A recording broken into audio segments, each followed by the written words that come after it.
Oh, hello, this is Tak Chung from Walk with Tak.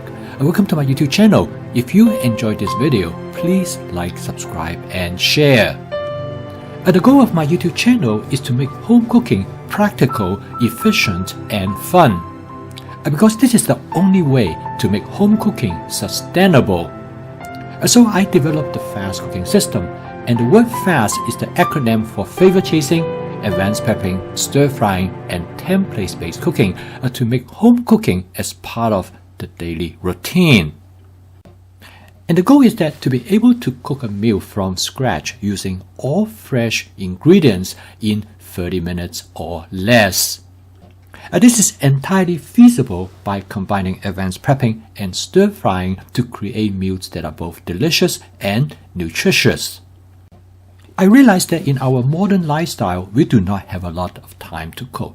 Therefore, I continue to make my dishes more nutritional as well as more flavorful with minimum amount of time. I normally shop about once every 7 to 10 days, and my advanced prepping is sufficient for me to cook over this time period. I do use frozen vegetables from time to time, but I do not like their texture because I could not control them in the same way when I cook with fresh ingredients. However, I do use frozen vegetables when I am in a pinch. I think nutritionally they're almost on par with the fresh unfrozen ingredients. When my friend Martha recently called me and asked me whether she could stir fry with frozen broccoli, I became interested. Martha is in her early 80s and she adopted my fast cooking system about a year ago. Martha told me that she lived by herself and she loves broccoli, but she only have broccoli once in a great while, so it is no point for her to buy a lot of fresh broccoli. So I look into how to stir fry frozen broccoli, and this is what I have found out. In this video, I'm going to demonstrate how I make a chicken and broccoli dish several nights ago for dinner using frozen broccoli. With some minor modifications, the dish turned out not bad at all. Okay, let's go into the kitchen and I'll show you how I cook this dish. For this dish, I used about 5 cups of frozen broccoli, which is equivalent to 1 bag that I purchased from Aldi. I'm going to take the broccoli directly from the freezer to the wok, and I discovered it is important not to thaw them out in advance. For the chicken, I'm going to coat it with a thin layer of cornstarch with seasonings that I use from my masala dabur. I kept 7 of my most frequently used seasoning agents in my masala dabur, which is very convenient because once I open the masala dabur, they will be available to me all at once. To season the chicken, I use 1 teaspoon of mushroom seasoning, half teaspoon of lemon pepper, half teaspoon of garlic powder, 1/4 teaspoon of ginger powder, and 1/4 teaspoon of paprika. I mix in the cornstarch and the seasoning agents with the chicken, use a pair of chopsticks, which is probably the most efficient way to perform this task. I start with 2 tablespoons of canola oil in my Cuisinart 14-inch stainless steel wok. I heat up the oil until it starts to smoke gently, and then I turn down the heat and I let the oil to smoke for another 15 seconds, and this is the time when the wok is being seasoned. I turn the heat back to high before I add the chicken, and I call this method the spot seasoning method. For a dish like this, I normally cook 8 ounces of chicken. But for this dish, I'm going to cook 1 pound of chicken because I'm cooking this dish for a friend of mine. He loves chicken. With advanced prepping, these chickens are already sliced and ready to go. And I took it out from the freezer and put it in a bowl of warm water for them to be thawed out in about 10 minutes. I'm using a pair of tongs. Try to spread out the chicken as much as possible on the flat surface area of this wok. This wok has a flat surface area about 9 inches across, about the size of a small frying pan, which is great for using it in shallow frying. The shallow frying technique is similar to deep frying, with the difference is that you fry the food ingredients on one side first, and then you turn it over to fry the other side. This will cause the browning of the food ingredients and create a light breading. This will make the chicken more flavorful. At the same time, it will keep the chicken moist and tender inside. Normally, when I use 8 ounces of chicken, the flat surface area of this wok is just about large enough for me to lay out all the chickens in a single layer. But this is not possible when I have 1 pound of chicken.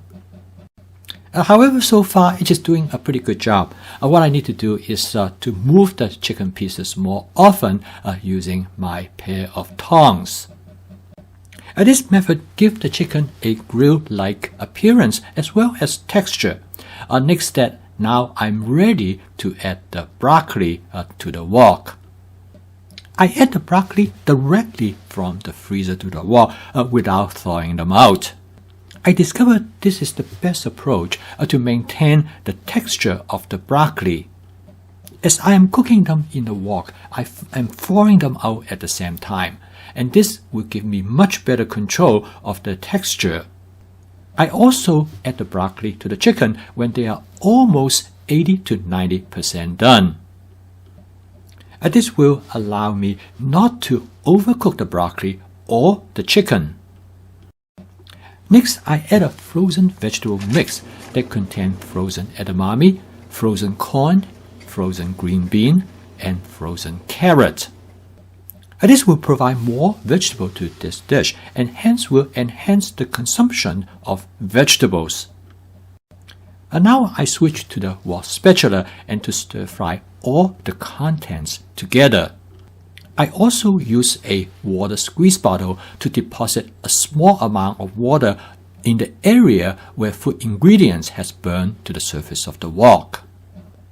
This burnt material has great flavor, and this will allow me to return the flavor back to the dish.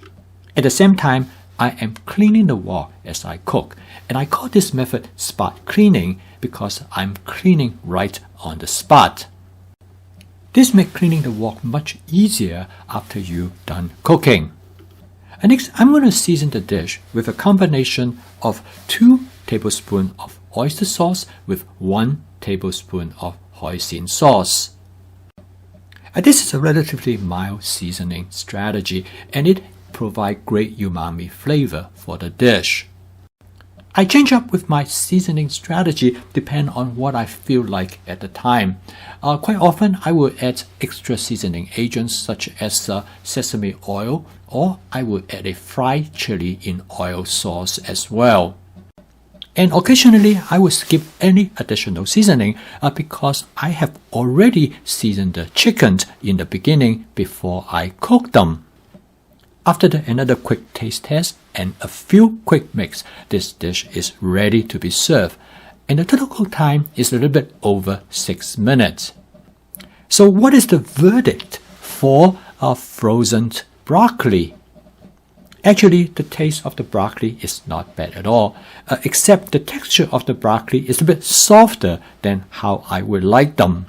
Unfortunately, this is unescapable anytime when you are dealing with frozen vegetables. The only frozen vegetable that I have tasted so far that maintain its original texture is frozen edamame, which I have also included in this dish. My conclusion is that if you cannot get access to fresh broccoli, then this frozen broccoli definitely make a good substitution.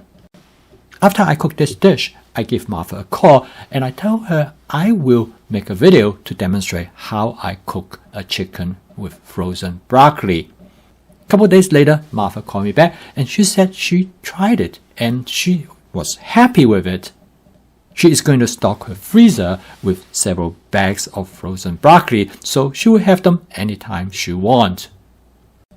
This video provides a good demonstration of the aim of my fast cooking system, which is to make home cooking as flexible as possible. And by using template-based cooking, you can make substitutions to create dishes that you are already familiar with. This is a good example of using the basic template that you make a substitution of fresh broccoli with frozen broccoli.